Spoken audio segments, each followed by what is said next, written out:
¿Cómo andan? Bueno, soy Martín Burgos, coordinador del Departamento de Economía Política del Centro Cultural de la Cooperación.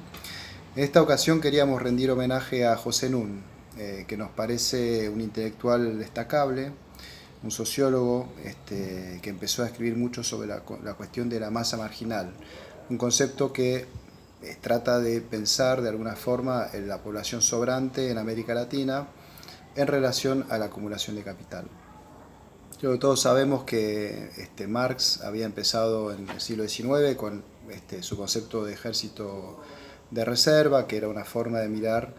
que el mercado de trabajo no se encuentra en pleno empleo, no está regulado por la demografía, como podía aparecer en David Ricardo, sino que la propia acumulación de capital destruía empleo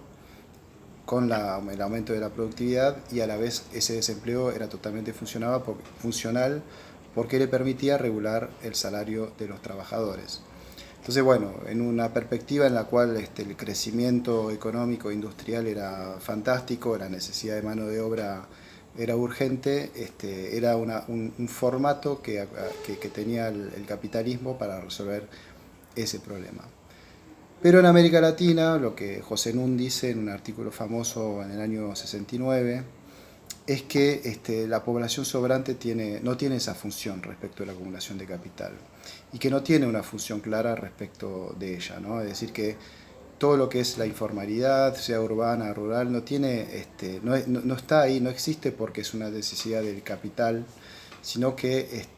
es al contrario, el lugar dependiente, los problemas para acumular capital y la forma que tiene de acumular capital, que hace que los países latinoamericanos en verdad tengan el problema de que tienen una población sobrante, ¿no?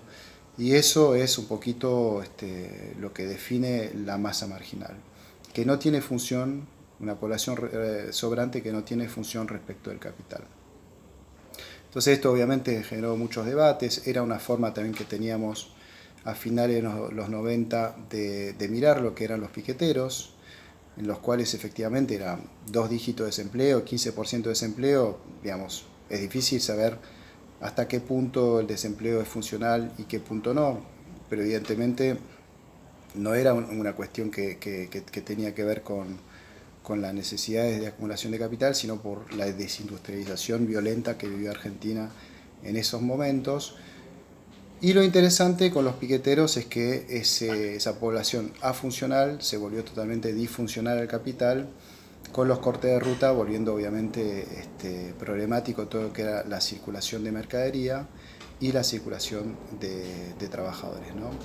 Esa discusión todavía sigue hoy por hoy y pueden encontrar algunos artículos de Alexander Roy, por ejemplo, que discute mucho con la CETEP, que sigue teniendo esa perspectiva de masa marginal, respecto de que, y que es como lo ve también el movimiento Evita, de que la población sobrante siempre tiene una relación respecto del capital, sea a través de los microcréditos, a tasa de interés usuraria o de distintas formas, siempre hay una funcionalidad. Pero bueno, también es rescatable que obviamente en Europa, a partir de la crisis del Fordismo de los años 70, empezaron a aparecer desempleo de 2 dígitos, es decir, que lo que José Nun había pensado para América Latina en los años 70, a partir de entonces, a partir sobre todo de los años 80 y 90, se empezó a ver también en Europa, de que había un desempleo de 2 dígitos, que había efectivamente, y lo que vemos desde entonces, varias dificultades para el capital de resolver las cuestiones de empleo en esos países, ¿no? El empleo empezó a ser una cuestión fuertemente discutida, y si bien no podemos decir que hay una latinoamericanización de Europa desde ese punto de vista, sí existen problemas que remiten a las discusiones de José Nun que planteó acá para nuestro continente. Así que bueno, más allá de las idas y vueltas de las trayectorias políticas que tuvo José Nun, que incluso terminó en el gobierno de Cambiemos, me parece que es un personaje destacable y es necesario volver después de la pandemia y sobre todo con todas las problemáticas que eso viene trayendo, con nuevas formas de trabajo, nuevo aumento de productividad, del teletrabajo, digamos, muchas dificultades que va a generar eso en el mercado de trabajo, me parece necesario volver a esas lecturas, a esos debates, y bueno, ahí va entonces un recordatorio también y una buena lectura para los que lo necesitan.